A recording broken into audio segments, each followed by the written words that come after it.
হে Micromax fan, অপেক্ষা শেষ তোমাদের, কারণ লঞ্চ হয়ে গেল মাইক্রোম্যাক্স ইন 2C, যেটি একটি এন্ট্রি লেভেলের স্মার্টফোন। আর এতে ইউনিসকের T610 মতন একটি ভালো প্রসেসর আমরা পেয়ে যাব।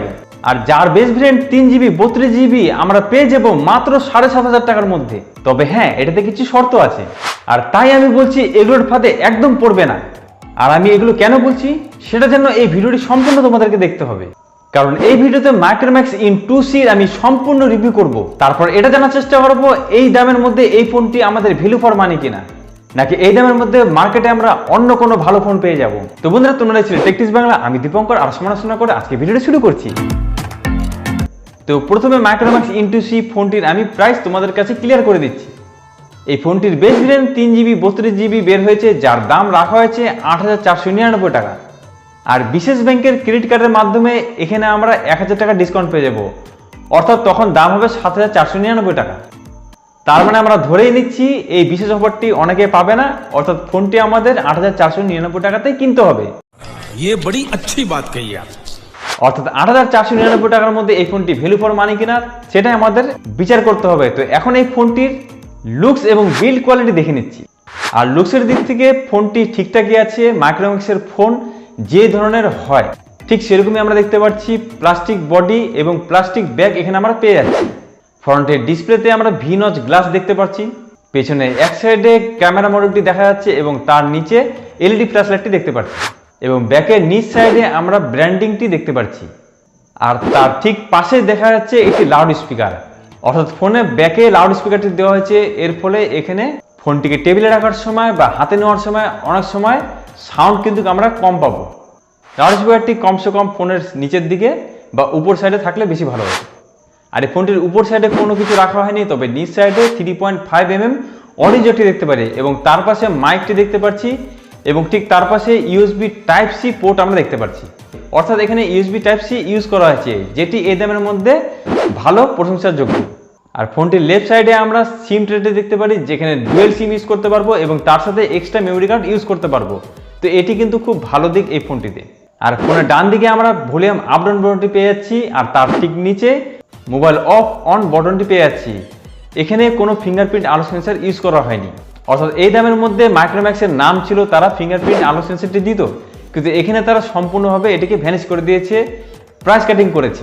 তো এক্ষেত্রে মাইক্রোম্যাক্সের কাছে আমি নিরাশ হয়ে গেলাম। আর এই ফোনটি যথেষ্ট চড়া, 8.6mm এর থিকনেস, এবং এটি ওজনও অনেক ভারী, 197 গ্রাম এর ওজন। আর ফোনটিকে আমরা ব্রাউন এবং সিলভার এই দুটি কালারে দেখতে চলেছি। তো এর লুকস এবং ডিজাইনটি ঠিকঠাক আছে। এখন দেখে নিচ্ছি এটির সফটওয়্যার। এখানে অ্যান্ড্রয়েড 12 ইউজ করা হয়নি, এখানে অ্যান্ড্রয়েড 11 দেওয়া হয়েছে। তবে ভালোর দিক, এটি ক্লিন অ্যান্ড্রয়েড আমরা দেখতে পাচ্ছি, অর্থাৎ এখানে অ্যান্ড্রয়েডের এক্সপিরিয়েন্স তোমরা ভালোই পাবে। এরপরে চলে আসছি এর প্রসেসরের দিকে। এখানে ইউনিসকের টাইগার 610 প্রসেসরটি ইউজ করা হয়েছে, যার অ্যান্ড্রয়েড স্কোর কোম্পানির তরফ থেকে বলা হয়েছে 2 লাখের মতন হবে। তবে আমার মতে এখানে যে র্যাম আর রম দেওয়া হয়েছে সেই হিসাবে এখানে আমরা 1,70,000 থেকে 80,000-এর মতন এর অ্যান্ড্রয়েড স্কোর দেখতে পারবো। আর গেমের গ্রাফিক্স সামলানোর জন্য এখানে মালের G52 গ্রাফিক্স কার্ড দেওয়া হয়েছে, অর্থাৎ এই প্রসেসরে আমরা ডিসেন্ট পারফরমেন্স পেয়ে যাব। ফলে বিজিএমআই এর মতন গেমগুলো এখানে অনায়াসে আমরা এইচডি কোয়ালিটিতে খেলতে পারবো। তবে এখানে আলট্রা এইচডি কোয়ালিটিতে আমরা কোনো গেম খেলতে পারবো না। এমনকি এইচডি কোয়ালিটিতে গেম খেললে কিছুক্ষণ পর হয়তো এখানে ফ্রেম ড্রপ বা হালকা ল্যাগ আমরা দেখতে পারি। তাই এখানে লো গ্রাফিক্সে খেললে হয়তো আমাদের গেম খেলার জন্য কোনো অসুবিধা হবে না। অর্থাৎ যারা একটি গেমিং ফোন খুঁজছিলে তাদের জন্যও কিন্তু এই ফোনটি আমি একদমই রিকমেন্ড করবো না। এখানে র্যাম হিসেবে LPDDR4 দিতে পারছি, আর মেমোরি স্টোরেজটি রাখা হয়েছে eMMC 5.1।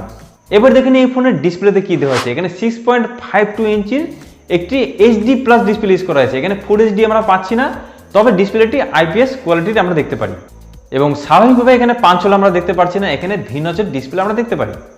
আর ডিসপ্লেটি অবশ্যই 60 হার্জ, এবং এখানে ব্রাইটনেস আমরা অনেক কম পাই, মাত্র 420 নিট ব্রাইটনেস। তবে এই দামের মধ্যে এর থেকে বেশি কিছু আশা করা যায় না, যা দেওয়া হয়েছে ঠিকঠাকই আছে। চলে আসছি এর ক্যামেরার ডিপার্টমেন্টে। এখানে 8 মেগাপিক্সেলের একটি রিয়ার ক্যামেরা দিতে পারছি, এটি একমাত্র ক্যামেরা, বাদবাকি ক্যামেরাগুলো এখান থেকে পুরোপুরি গায়েব করে দিয়েছে। আর সেই হিসেবে এখানে কমপক্ষে 13 মেগাপিক্সেল ক্যামেরা তারা দিতে পারতো। বিশেষ করে মাইক্রোম্যাক্স ইন 2Bতে আমরা 13 মেগাপিক্সেলের মেন ক্যামেরা দেখতে পেরেছিলাম, কিন্তু এখানে আরো কোয়ালিটি কম করে মাত্র 8 মেগাপিক্সেলের ক্যামেরা দিয়েছে। তো মাইক্রোম্যাক্সের কাছে আমার এটি কিন্তু একটি অভিযোগ থেকে গেল। আর স্বাভাবিকভাবে ফ্রন্টে আমরা মাত্র 5 মেগাপিক্সেলের একটি সেলফি ক্যামেরা দেখতে পাচ্ছি।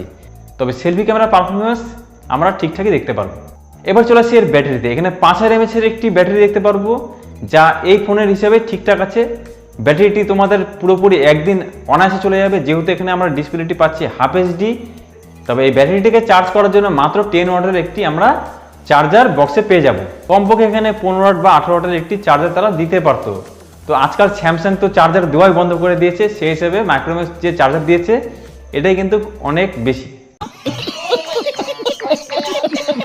তো বন্ধুরা, ফোনটির তো আমরা ফুল রিভিউ করে ফেললাম। এখন আমাদের দেখতে হবে মাইক্রোম্যাক্স ইন 2B এই দামের মধ্যে এটি ভ্যালু ফর মানি কিনা। আর সত্যিকারে বলতে এটি একদমই ভ্যালু ফর মানি না, কারণ সেম প্রসেসর আমরা দেখতে পেয়েছি মাইক্রোম্যাক্স ইন 2B ফোনটিতে।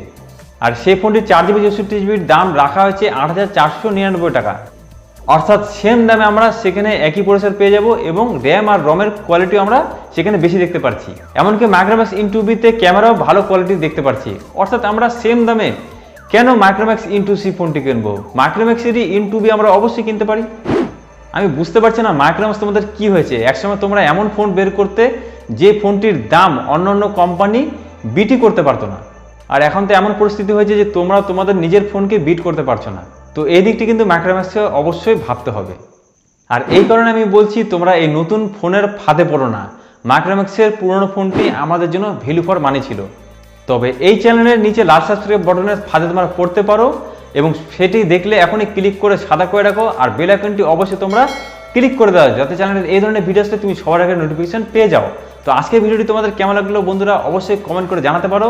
আর দেখা হবে তোমাদের সাথে নেক্সট কোনো ভিডিওতে। আজকে টাটা বাই।